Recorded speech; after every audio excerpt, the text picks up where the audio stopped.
RAM. Memoria colectiva. Historias, pasado, presente, puntos fijos que evolucionan. Volver sobre nuestros pasos, hechos, estructuras que establecen bases, que nos condicionan. Buscar, identificar esos lugares, observar sus alrededores. Conocer y recordar espacios específicos. Construir memoria a partir de construcciones, de edificios. RAM, memoria colectiva.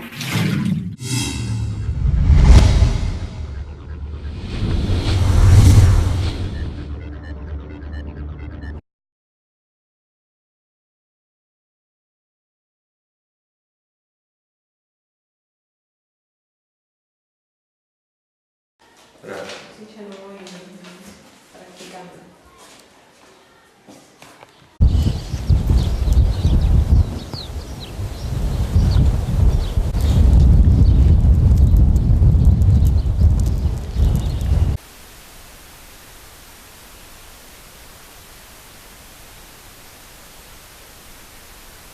También, yo me voy con ustedes. No, está bien. Ya terminamos.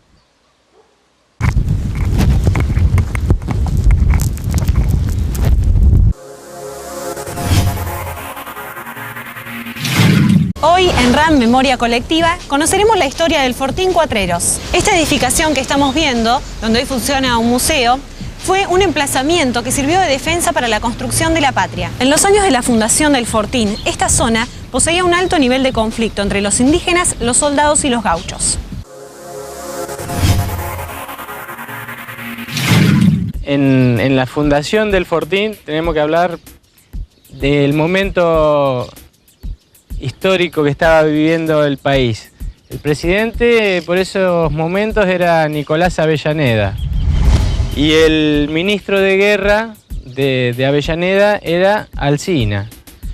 Entonces, en este sector se daba una situación de que había una convivencia entre el indígena que habitaba estos valles, el valle interior del Sauce Chico, y los soldados y los gauchos. Era una convivencia que no era una guerra total, pero era una convivencia que peligrosa porque había lugares por donde solían venir malones, que no eran muy habituales, pero cuando sucedían se llevaban ganado y se llevaban todo lo que podían. Entonces los soldados y el ministro de guerra intentan establecer una línea más segura de frontera y deciden establecer una línea de fortines desde lo que vendrían a ser los cangrejales en la costa y fundar una línea de fortines para llegar hasta Nueva Roma. Entonces el que es destacado para esta misión es el general Daniel Serri, que el 12 de mayo de 1876 establece el Fortín Cuatreros en el llamado Paso de los Cuatreros, que era justamente el bajo por donde se llevaban con mayor facilidad todas las pertenencias y el ganado que les interesaba a los indígenas para comerciar ellos y para utilizarlo, ¿no? Cuando nosotros hablamos de Serri decimos que es un personaje muy especial, ya que cuando tenía aproximadamente unos 16 años, él vivía en el norte de lo que hoy es Italia, en la zona de Bérgamo, y en ese sector él le gustaba mucho, digamos, andar en la montaña, ser un aventurero. Para la época era bastante complicado, pero él era uno de esos aventureros. Una de esas aventuras que él produce en la montaña en Italia, tiene un accidente. Una de las pocas cosas que sabemos de Serri, que lo primero que contamos siempre cuando contamos la historia de Serri, es que él era tuerto. Pierde un ojo en una de esas incursiones que él realiza en la montaña en el norte de Italia. Posterior a eso, su madre biológica muere, su padre se casa con otra mujer y Serri es muy maltratado, por lo que él mismo cuenta, ya que es un tipo que escribió mucho, por su madrastra, lo cual hace que tome la decisión, y una decisión muy importante para su vida, por lo que él después mismo cuenta, como decía antes, es que se embarca en un barco hacia la América, ¿no? Llega a Buenos Aires en 1858, teniendo apenas 17 años. Cuando llega a Buenos Aires va a uno de esos fondines normalmente que había o bares que había en el puerto de Buenos Aires y se da cuenta que en ese bar se hablaba la lengua del Dante, se hablaba el italiano.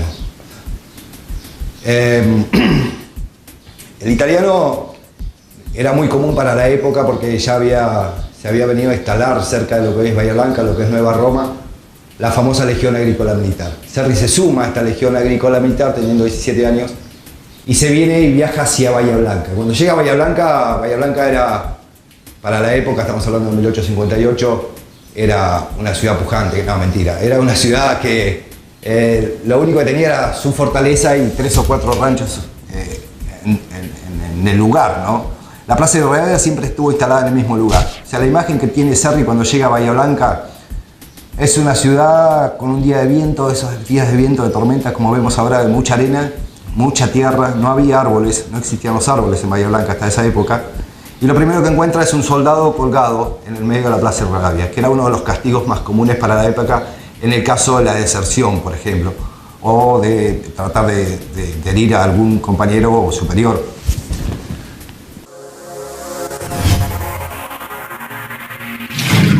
El primer fortín que se construyó estuvo ubicado en las cercanías de este sitio.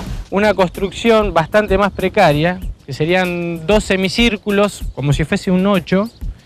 En el primer semicírculo, que era la entrada de ese fortín, había como una fosa que rodeaba lo que sería el lugar donde se guardaban los caballos, el establo o la caballeriza, que estaba rodeado por un pozo de aproximadamente 2 metros de largo y 1 metro de profundidad. Y toda esa tierra que se excavaba se volcaba hacia adentro y se hacía un terraplén para elevar la parte del redondel que vendría a ser la parte más fortificada, donde estaba el rancho. Y normalmente había alrededor de 20 soldados y 2 oficiales por fortín. Cuando hablamos de la ocupación real del espacio en el área de Bahía Blanca, hablamos del Huecubú Mapú. El Huecubú Mapú era la tierra del diablo. Cuando hablamos de Bahía Blanca, hablamos que el indio no ingresaba al área de lo que era entre el río Colorado y lo que hoy es Pehuenco. Ese área era conocido, como dije antes, como el Huecubú Mapú, o la tierra del diablo por el indio. ¿Por qué? Porque era el peor lugar para vivir. El peor lugar para vivir significaba que era un lugar donde constantemente había en verano mucho calor y en invierno mucho frío. Era un lugar donde no era posible transitar, ya que era un lugar de cangrejales, ¿sí? Por eso el indio decimos que daba toda la vuelta y pasaba por Sierra de la Ventana para llegar a su veranada, que eran los lugares como Pehuenco o Montehermoso, donde hoy encontramos sitios arqueológicos muy importantes. Ahora, ¿quiénes eran los indígenas que vivían en el área, lo que conocemos hoy como el área de Bahía Blanca? Hacia el sur y centro de lo que es la provincia de Buenos Aires estaban los tehuelches. Pero después, posterior a eso, con un convenio con Rosas o algo de lo que siempre los historiadores cuentan sobre la situación del lugar, llega Calfucurá. Calfucurá fue conocido posteriormente como el rey de las Pampas. También produjo grandes malones en Bahía Blanca, y posteriormente a él Namucurá también produjo malones a Bahía Blanca. Pero la situación se da en que estos araucanos que llegan al ámbito de Bahía Blanca se adueñan, por decirlo de alguna manera, se adueñan de las tribus tehuelches, ¿sí?, situadas en este sitio, y se empieza a generar como una comunión indígena. La lengua más común hablada después es como dijimos antes, la araucana, absorbiendo las culturas tehuelches, que eran los pueblos originarios de nuestra patria, digamos, para decirlo de alguna forma. En el ámbito de Bahía Blanca, bueno, como ustedes saben, Bahía Blanca fue fundada por Estomba, pero también la fundó el cacique Venancio Caniopán. ¿Sí? Venancio Caniopán era uno de los amigos de Rosas, que viene a fundar Bahía Blanca junto con Estomba. O sea, Bahía Blanca es cofundada por Estomba y por el cacique Venancio Caniopán. Aunque el primero en llegar es Parchape, estos son los que tienen más importancia cuando hablamos de indios. Cuando hablamos de indios en Bahía Blanca, hablamos que Bahía Blanca era como el kiosco del barrio.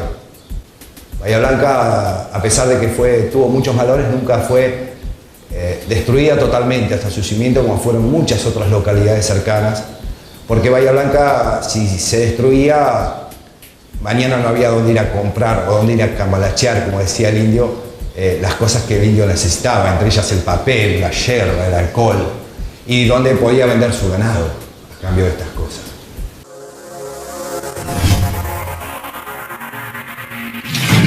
La edificación que tenemos acá, que es lo que actualmente llamamos Museo Fortín Cuatreros, podemos decir que se estableció con, digamos, un acuerdo convencional en decir que el Fortín Cuatreros pasó a ser conocido como esta construcción porque lo que fue el original Fortín Cuatreros, que era la construcción esa que eran 2 círculos, como comentaba hace un rato, tuvo muy corta duración. Esta casa que tenemos acá, que es una casa fortaleza típica de lo que se llamaba casa fortaleza, casa fortificada o casa en terraza, tiene algunas características de casa que se utilizaba como defensa o como otros propósitos más. Principalmente se utilizaba para el destacamento de soldados que defendían lo que fue la estancia, que estaba situada a pocos metros de acá. Pero también, como les decía, era el albergue de la peonada y también se sabe por algunos escritos que hay que cumplió muchas funciones, como por ejemplo carnicería, y en ella también se realizaron otras tareas como, bueno, todo lo que sea la actividad diaria de un soldado, se cocinaba y también se realizaba cualquier otra tarea que era encargada a los soldados.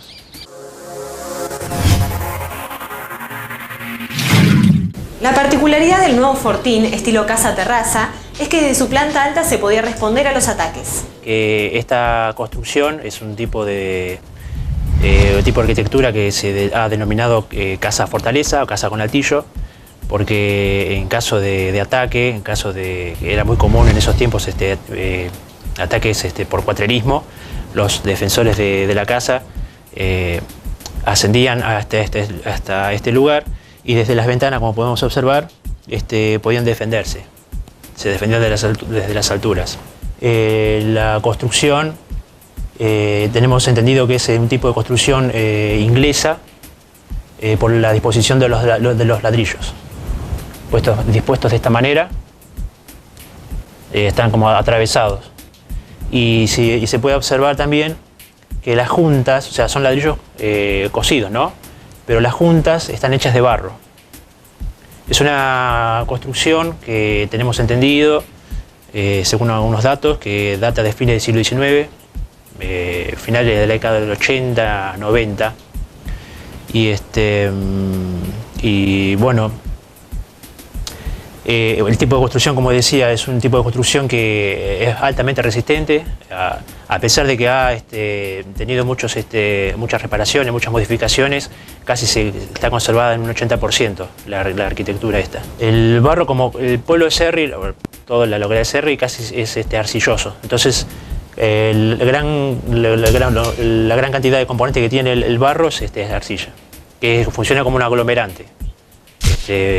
A pesar de que podría tener arena u otras tierras, la arcilla justamente tiene esa cualidad de aglomerar y de hacer más resistente la construcción, que obviamente los constructores de esa época ya lo sabían. No solo el Fortín servía como defensa, sino que además poseía una vía de escape por si era necesario.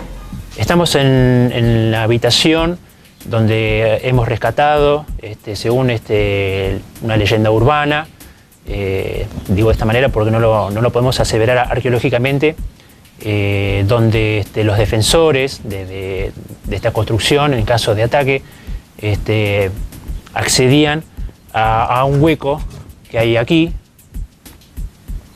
y que por medio de una escalera rústica accedían a un túnel subterráneo que los llevaba hasta el arroyo Cuatreros. Según nos han contado, allí los esperaban caballos ensillados como para escaparse. Los defensores, este tipo de construcción, casa fortaleza, era donde servían para escondite para los niños y las mujeres, y los hombres armados podían disparar desde la altura. Como se puede ver aquí, este es el acceso que tenían los habitantes de la construcción. Se pueden ver acá las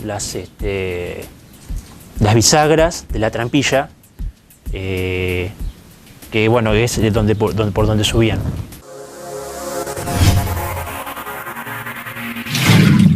próximo bloque seguiremos conociendo la historia del Fortín Cuatreros.